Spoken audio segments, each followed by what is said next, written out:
I can remember starting out as a young entrepreneur, as the CEO of my business consultation service, Skills to Success.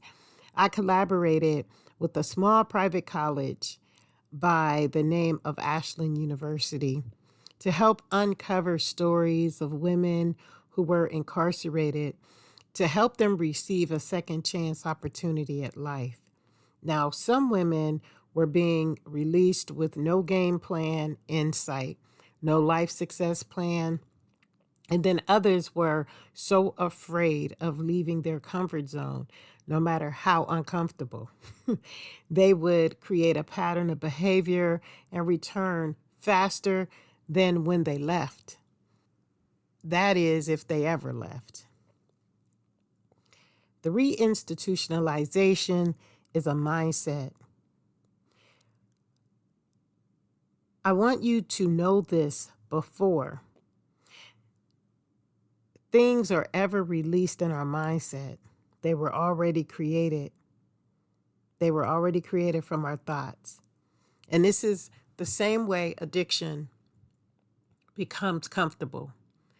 You know, you don't just wake up one day and say, I want to create an addiction in my life, no matter what it is.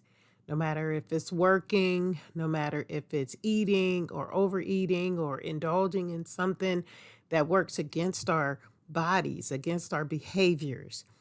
These are plots that we set up to be able to come back to at a later date. Coping skill number 6 provides levels of tolerance. It helps us to become aware of the choices that we make during a certain time. And I learned the world does not revolve around how we see it, just because we're emotional, just because we're angry, just because we're frustrated, just because we have the understanding that life is giving us lemons and we got to make lemonade with it. I had to experience life from various perspectives. Within each perspective, this coping skill number 6 seemed to be a lamppost that helped me to view people with differences of opinions, but to do it with an open mindset, non-prejudicial, non-discriminatory, making sure that I would not be discriminatory. I began researching on how to make decisions from a pre-thought standpoint. Before I made the decision, I was making a decision, evenly with the afterthought to include flaws and problems, realizing I was human and being okay with the fact that I can make a mistake or two, but not too many, especially the same type of mistakes.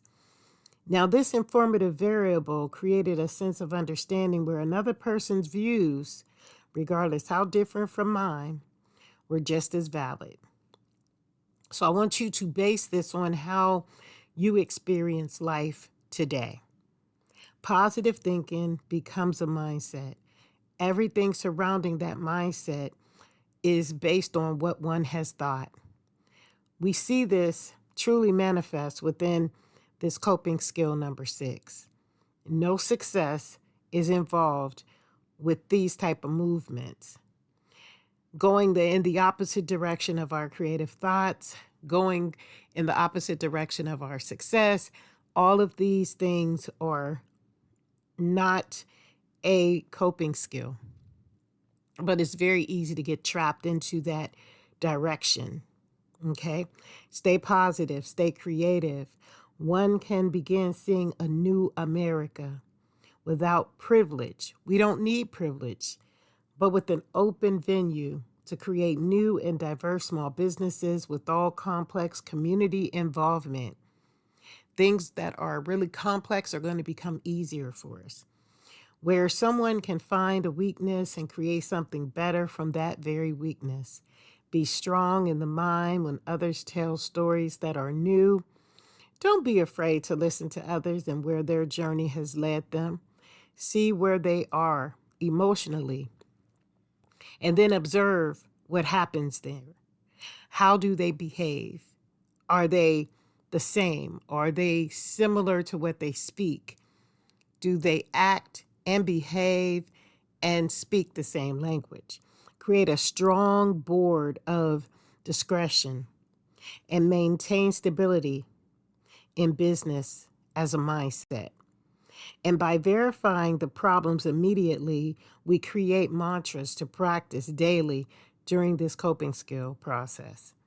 So, the takeaway from tonight's success thought is number one, what are your pre thoughts and how are they preparing you for your manifestations before the thoughts even take place?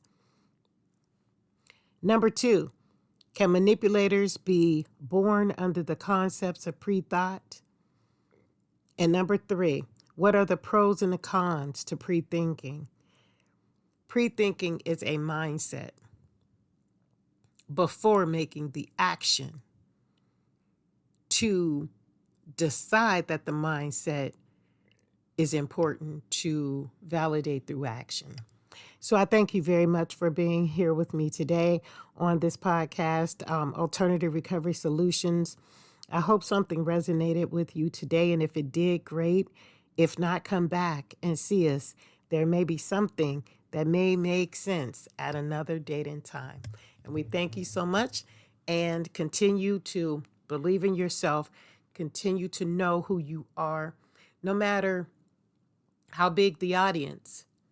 You know your value and morality based on what you already recognize has always worked for you. And if it's always worked, then you know you're on a path of something that is significant for you. And with that, we'll see you next time.